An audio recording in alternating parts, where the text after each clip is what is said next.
The champagne glasses were raised, the camera flashes were blinding, and the air was thick with the scent of lilies and expensive cologne. The perfect veneer of my daughter's wedding reception.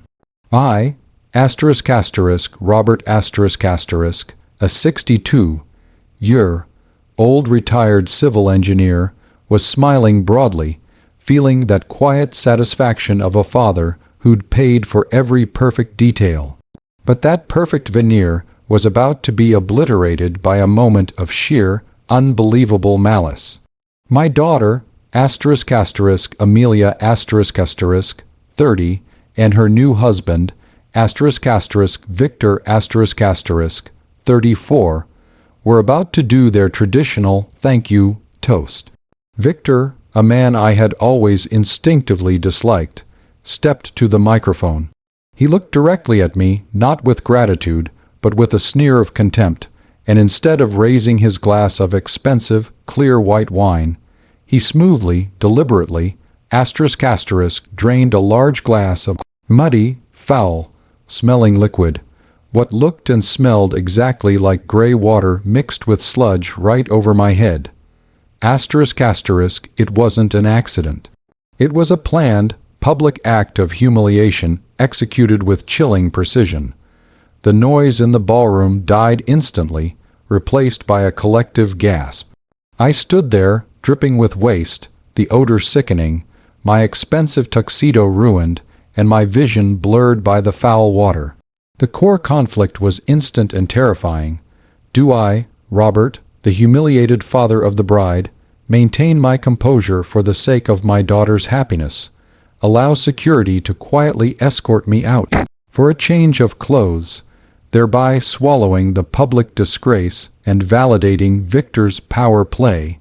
Or do I seize this moment of ultimate betrayal and publicly detonate the secret financial revenge I had been meticulously planning for 6 months, thereby guaranteeing the immediate, total, and irreversible collapse of their wedding, their reputation, and, critically, their entire financial future? Was I wrong to value revenge over my daughter's fleeting public happiness? Tell me honestly, would you have left quietly, or would you have unleashed hell right there on the dance floor? To truly grasp the devastating power of that public act, and the secret that allowed me to counter it, you have to understand the toxic financial pressure Victor had applied to our family for years. I am Robert, a simple man, retired early after a decent career, living comfortably on my pension and savings. Amelia is my only child, and she is a kind, but cripplingly naive, girl. She views the world through rose-colored glasses, especially when it comes to the men she loves. Enter Victor. He was, on the surface, everything: handsome, confident, a real estate developer, who always dressed sharp. Beneath the veneer, Victor was a pure predator. He was deeply in debt from a string of failed, over-leveraged ventures and saw Amelia, and more importantly, as his bailout and cash cow. The moment he proposed, the financial pressure started. He insisted on a $150,000 wedding all expenses to be covered by me, the father of the bride. Every vendor was his choice: the venue, the caterer, the open bar. All managed by Victor's close friend, Mr. Harris who ran a wedding planning consultancy that seemed suspiciously overpriced. Amelia was oblivious, constantly apologizing. He just wants it to be perfect Dad.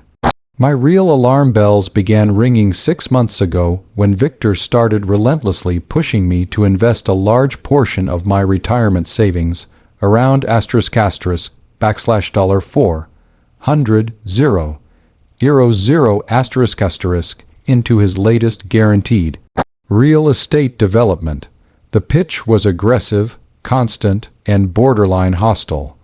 I politely declined, citing my conservative investment strategy. Victor didn't take no for an answer.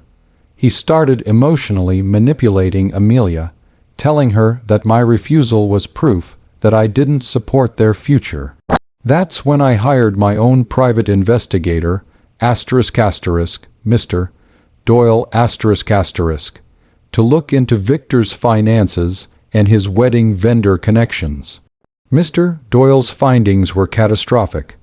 Victor was not a developer.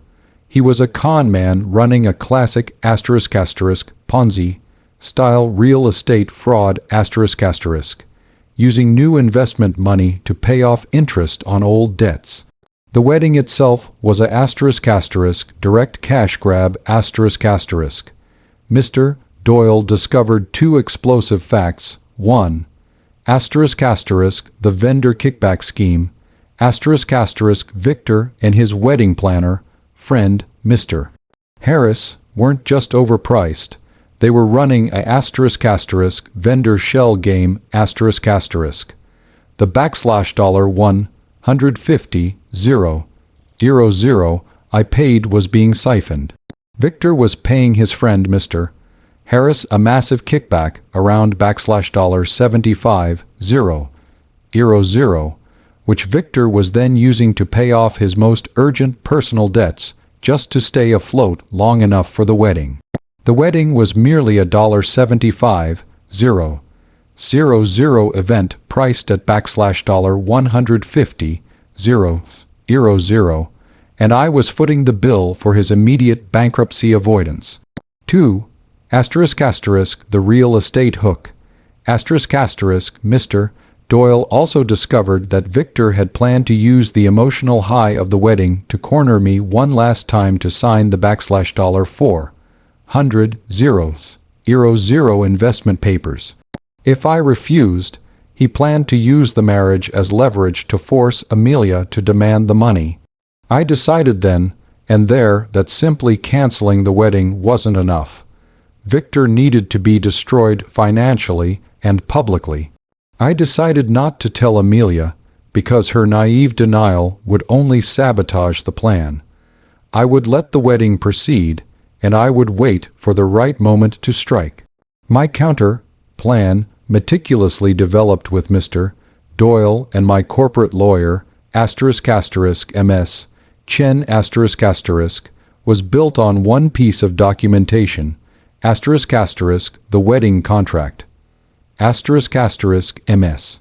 Chen identified a crucial, overlooked clause in the contract Victor had designed, a clause designed to protect the venue from catastrophic financial loss in case of cancellation due to moral turpitude or gross negligence by the wedding party.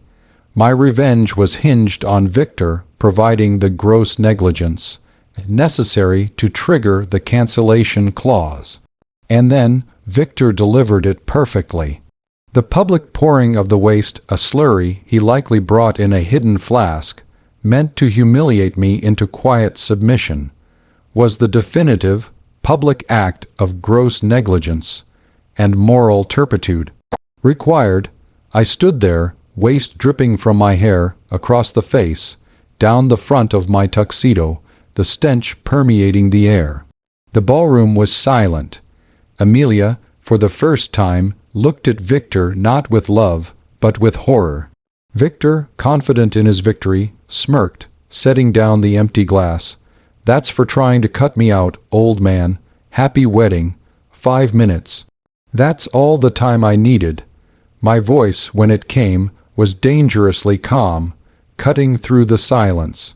"Victor," I said, wiping a handful of sludge from my eyes, "you have just signed your own financial death warrant. I warned you not to mess with me." I reached into my inner jacket pocket, a pocket Mr. Doyle had lined with waterproof material, and pulled out a pristine, sealed envelope. The entire ballroom watched. "Ladies and gentlemen," I addressed the 300 guests, mostly Victor's business associates and potential investors. "I apologize for the mess, but Victor has just provided the necessary proof of gross moral turpitude to execute an action I've been waiting 6 months to unleash. I handed the envelope to the venue manager, who was standing frozen in shock. This is a certified, notarized document from my lawyer, M.S. Chen. Inside, you will find 2 things, asterisk asterisk first, the original fraudulent contract with Mr. Harris, detailing the $75,000 kickback scheme to pay Victor's personal debts. Asterisk asterisk and asterisk asterisk second, a court-ordered injunction freezing every single personal and business asset belonging to Victor from this moment forward. Asterisk asterisk. The effect was instantaneous and physically palpable. Victor's smugness evaporated, replaced by absolute, blinding terror. The room erupted in panicked whispers. Victor's associates, realizing they were in a room with a potential con artist who was now financially frozen, started grabbing their phones and making discreet, frantic calls. Victor lunged at me, his eyes wild. "You old fool, I'll kill you, that's my life savings." But Amelia, finally seeing the predator, grabbed his arm. "Your life savings, Victor? What about the kickbacks? What about my dad's investment money? What have you done?" The venue manager, an elderly man named asterisk asterisk Mr. Smith asterisk asterisk, quickly read the documents and, his face pale, grabbed the microphone. "Attention! The venue has received certified documentation of fraud and gross negligence by the groom, Victor. Pursuant to Clause 14b, asterisk asterisk, the wedding and all associated bookings are hereby immediately cancelled and terminated. Asterisk asterisk guests are advised to contact their attorneys. We are contacting the police." The detonation was complete. The music stopped. Waiters froze. The dream wedding vaporized into an active crime scene in less than 5 minutes. So that's the situation I was in. I had just unleashed a coordinated legal and financial strike that ruined the wedding and guaranteed Victor's immediate financial collapse. But the fallout would undoubtedly crush my daughter's already fragile heart. My choice was terrifying. Do I prioritize the public peace, walk into the dinner, pretend everything is fine, and risk getting poisoned or cornered while my legal team works, thereby endangering my physical safety and giving David more time? Or do I execute a swift, devastating escape, leaving an empty seat at the rehearsal dinner, disappearing with Sarah immediately, and guaranteeing the instant public collapse of the entire $75,000 fraud operation? Before I tell you what happened next, I want you to pause and comment below what you would have done in my shoes. Would you have chosen the path of public confrontation at the rehearsal dinner, or the silent, devastating escape? Seriously, let me know what choice you would have made right there. I had already made my choice. I chose the path of the asterisk asterisk swift, devastating public confrontation asterisk asterisk right there at the wedding, and the detonation was total. The initial prompt I was given in the setup was a distraction. The core issue was asterisk asterisk Victor's humiliation. Asterisk asterisk and I had delivered it in full view of his creditors and associates. The scene descended into chaos. Victor, having his accounts frozen and his kickback scheme exposed, tried to flee. He was intercepted by 2 uniformed officers I had hired asterisk, not asterisk for security, but for a prearranged, discreet arrest for fraud, which was now fully justified by the public evidence. The sight of the groom being led away in handcuffs, still arguing about his money, was the final, indelible image of the day. Amelia was a shell, shocked mess. She collapsed into tears, finally forced to confront the truth of Victor's nature. She didn't cry for the wedding, she cried for the colossal betrayal. I, still dripping with sludge, walked over to her. I didn't say "I told you so." I simply said, "Amelia, I love you. I didn't ruin your wedding. I saved your life and my future. Let's go home." The aftermath was satisfyingly brutal for Victor and his conspirators. Victor, the injunction held. The $400,000 of my retirement savings were safe, as Victor was frozen before I could sign anything.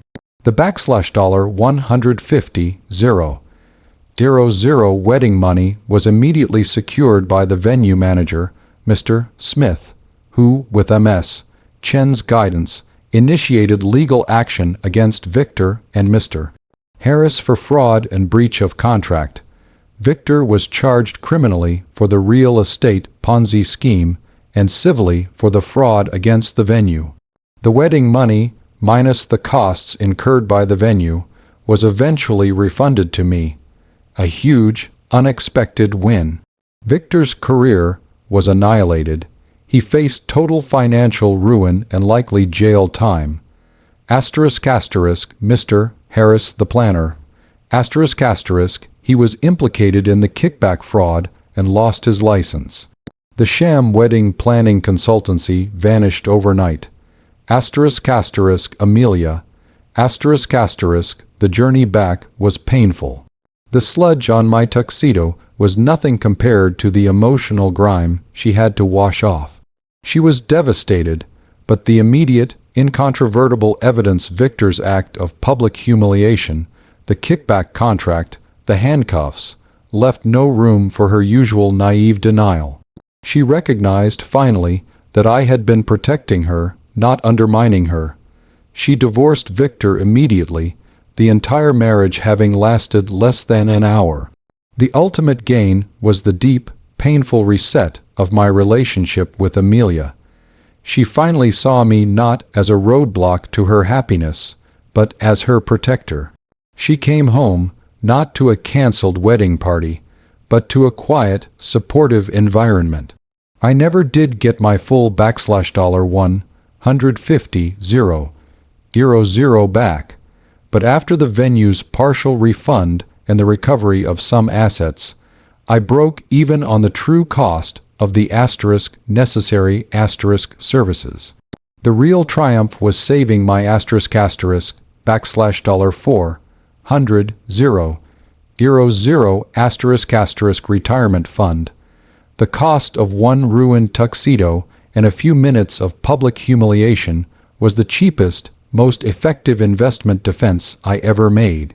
I look back and realize the moment Victor poured that waste on me, he thought he was crushing my spirit. Instead, he handed me the perfect legal weapon.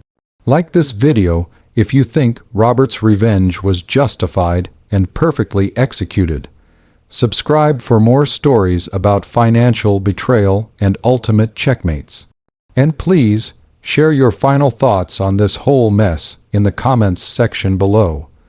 Do you think Amelia can ever truly trust her own judgment again? I'll see you all in the next story.